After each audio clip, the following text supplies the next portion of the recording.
con la participación de nuestro compañero Rosendo Tavares Villalobos. Gracias, José Luis Mendoza y Cervantes, querido y distinguido coordinador del Gobierno de la Mañana. Saludos para toda la gerencia de esta Z101, saludos para todo el equipo del Gobierno de la Mañana, incluyendo a nuestro nuevo integrante, Felipe Romero Sánchez. El saludo para todo el país. Un abrazo, mi hermano Felipe. Me alegro que tu familia esté bien por allá. Gracias, Estados Unidos. Tú sabes que tu familia es la familia de todos nosotros aquí. Así es. Dándole seguimiento a los acontecimientos en dos naciones amigas de la América del Sur. El caso de Ecuador. Elecciones en el día de ayer. Todo parece indicar que Ecuador no está muy conforme con la gestión de 2 años del presidente Daniel Noboa. 2 años, porque recuerden que en el 23 el presidente Guillermo Lasso tuvo que renunciar a su puesto, a su cargo como presidente de Ecuador, por la situación de que iba a ser destituido por el Congreso de ese país, juicio político, una serie de disgustos. Y él presentó renuncias, entonces se convocó a unas elecciones adelantadas para completar el mandato que le tocaba a Lasso, y ahí entonces resultó electo. La verdad que esas constituciones de Sudamérica son un relajo. Este joven, Gustavo Noboa, que sorprendió, se convirtió en el presidente más joven del mundo. Pero independientemente del mérito de Noboa, que perfecto, el más joven, ahora candidato, estas constituciones de Sudamérica, con todo este populismo de los 2000, eso de hacer elecciones para completar un mandato, el mandato debe completarlo en el orden sucesoral, ya sea por renuncia, salida, destitución, quien diga precisamente la sucesión constitucional. Se inventaron esta tontería. Tú tienes ahora que ganar unas elecciones para completar un periodo, quedándote un año, año y medio, para luego entonces ir de nuevo a las elecciones formales, normales. No, hombre, no. Eso no tiene sentido. Bueno, el caso es que se convocó a esas elecciones, la ganó Noboa, y ahora él está buscando la reelección. Y las encuestas decían que él tenía muchas posibilidades de ganar en la primera vuelta, porque llevaba una ventaja según las encuestas que le daba esa posibilidad frente a la principal candidata opositora, Luisa González, que fue su contrincante en el 23, y ahora repitieron los dos, y definitivamente Ecuador mostró ayer que está totalmente polarizado. El resultado ha sido prácticamente un empate técnico. A esta hora, con aproximadamente el 92% computados, Daniel Noboa, el presidente, 44.44%. Y Luisa González, a quien vinculan muy estrechamente con el expresidente Rafael Correa, que vive en Bélgica desde hace unos cuantos años, que tiene una condena de 8 años de prisión en su contra, pero sigue por allá exiliado en Bélgica, y desde allá parece que él sigue influyendo, dicen los entendidos. Sí, sí. Porque mientras Noboa saca un 44.44%, Luisa González hasta ahora 44.17%. Estamos hablando de 0.20 y pico por ciento de diferencia. La verdad que es un empate definitivamente técnico, como muy bien lo expresaba ella misma anoche. Los partidarios de Noboa tenían una celebración preparada, pero eso tuvo que suspenderse ante los inesperados resultados. Pero donde sí se celebró fue en la comarca del correísmo, en los comandos de campaña de Luisa Noboa. Ahora ambos tendrán que ir a un balotaje el 13 de abril para definir entonces ya, y ahí va a ser el que más votos saque, ese definitivamente ganó las elecciones.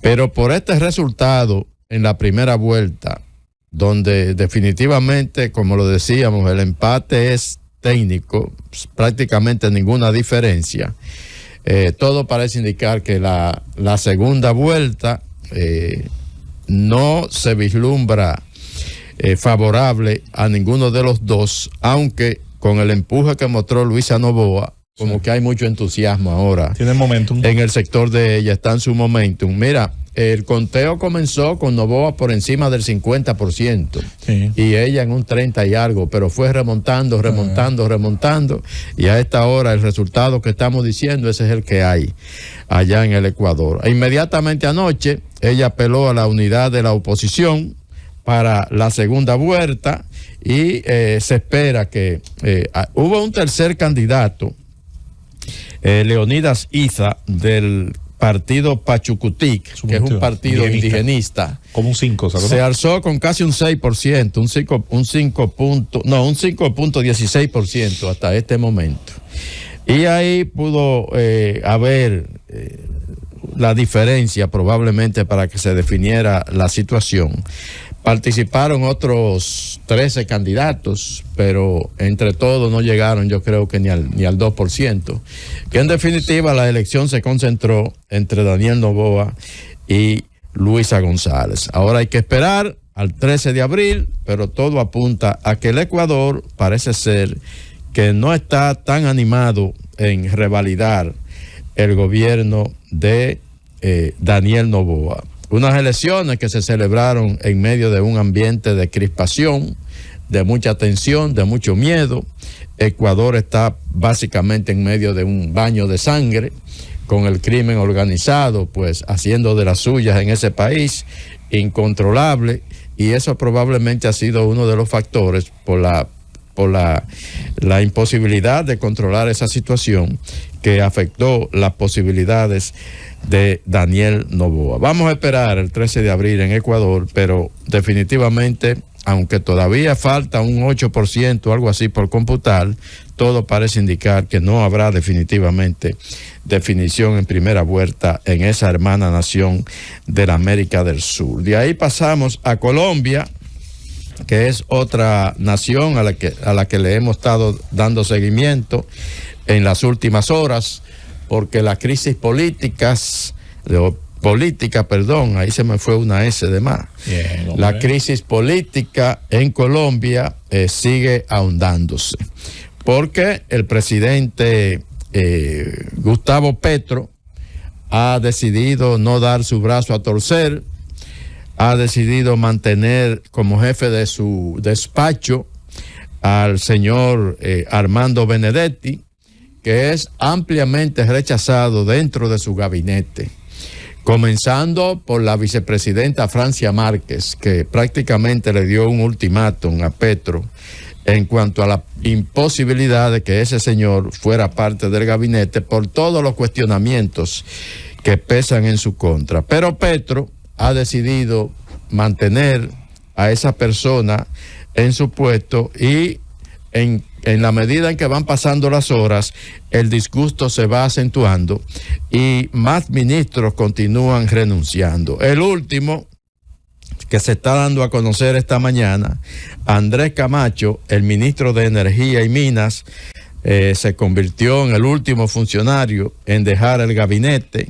Antes había renunciado ayer domingo en la noche la ministra de Ambiente y Desarrollo Sostenible, Susana Mohamed, que es la que más atención ha llamado, porque ha sido una de las principalísimas aliadas y sustento del gobierno de Gustavo Petro.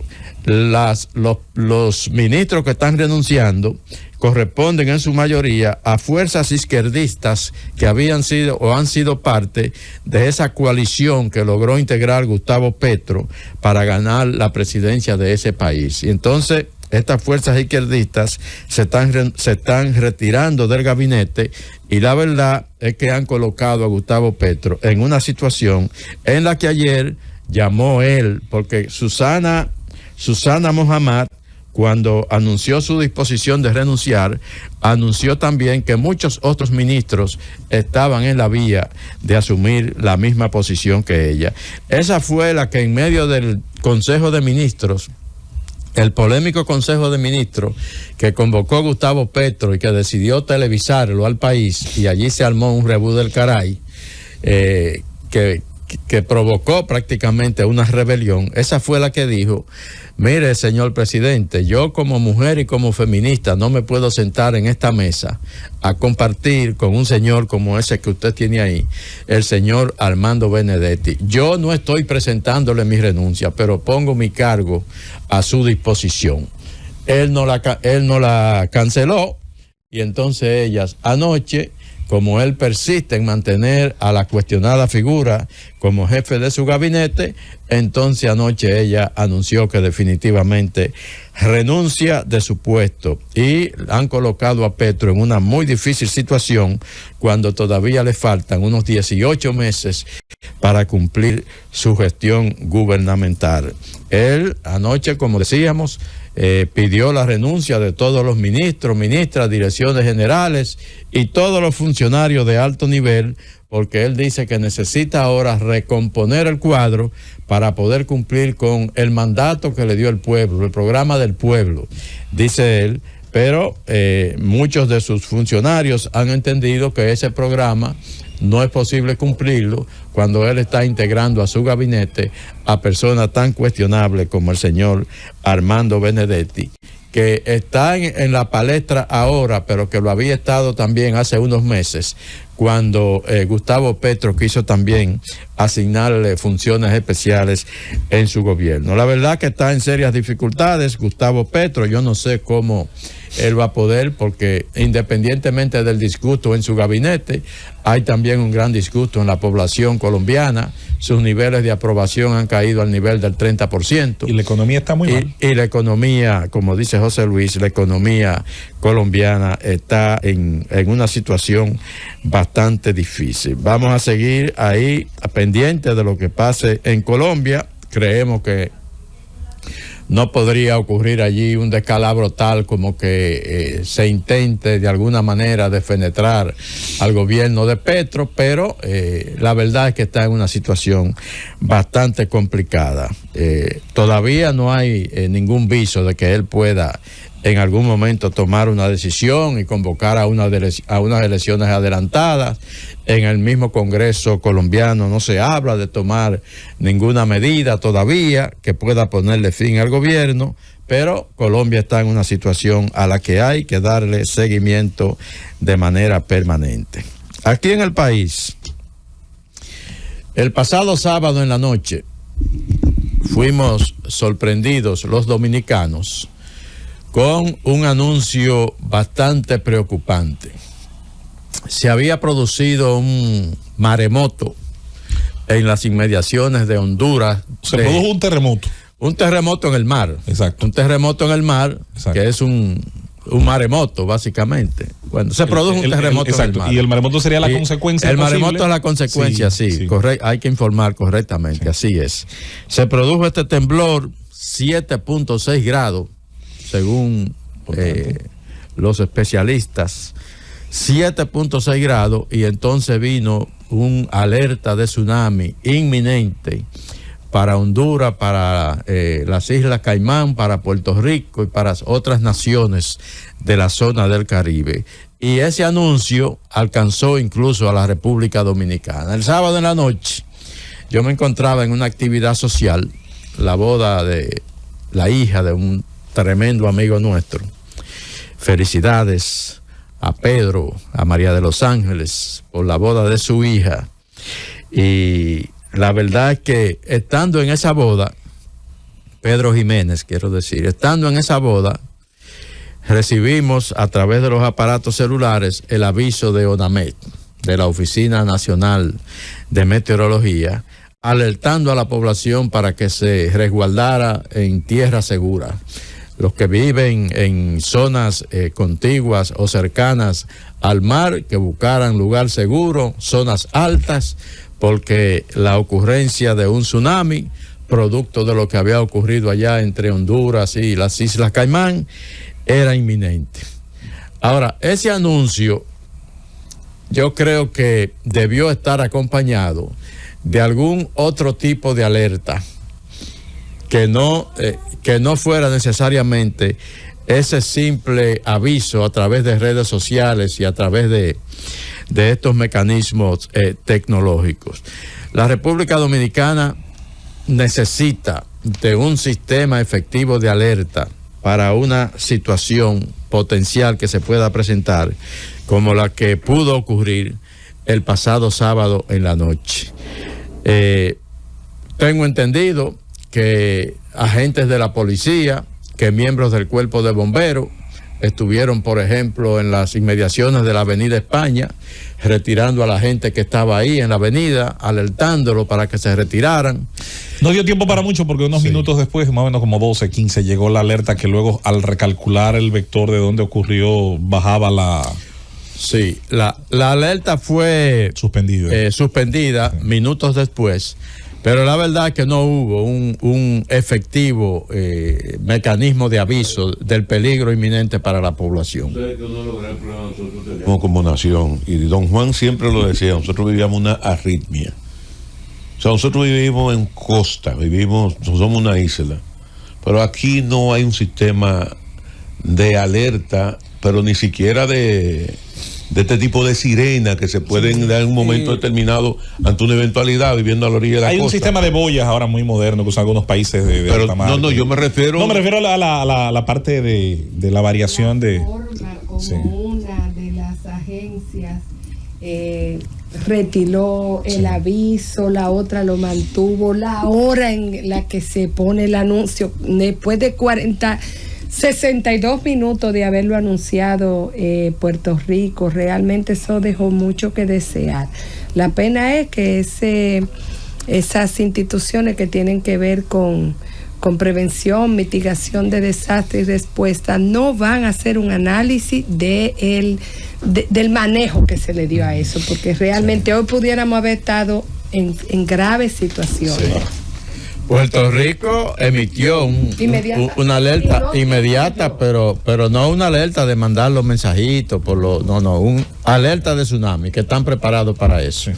Entonces, yo creo, bueno, sí, José Luis, después, pero tiene razón. También lo suspendieron. Pero no está en discusión, solo me vino a la mente que la suspendieron. Pero lo que dice Susana... Lo suspendieron pero lo que dice Susana y lo que tú dices es real. Aquí no hay una unidad de criterio en la forma. Incluso también cuestionamos, y es cuestionable la tecnología que tenemos para nosotros tener soberanía informativa. Dos informaciones, una vez por un lado, el otro pero ¿y qué es esto? Ahora sí le digo a ustedes, compañeros, y al país que nos está escuchando, así como entendemos que la alerta no fue tan efectiva porque no disponemos de mecanismos efectivos para una situación como esta, asimismo también entendemos que la gente que llegó a enterarse del peligro de tsunami tampoco reaccionó adecuadamente. Es que la gente como que no tiene miedo. Que utilizó para dar la alerta, que fue la información de Puerto Rico, entonces y la que sirvió también para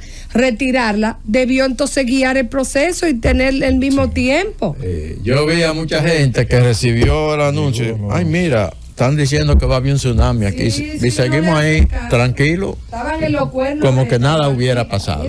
Y yo creo que somos una isla que estamos en una zona sísmica, altamente sísmica, y que eso que ocurrió ahí, un terremoto en el mar de 7.6, eso definitivamente tiene un potencial para generar un tsunami, un maremoto, que es una situación bastante peligrosa. Y los dominicanos, independientemente de si el anuncio que llega no es muy efectivo, si nos enteramos, debemos de reaccionar ante una situación como esa y no quedarnos tranquilos esperando a ver qué pasa.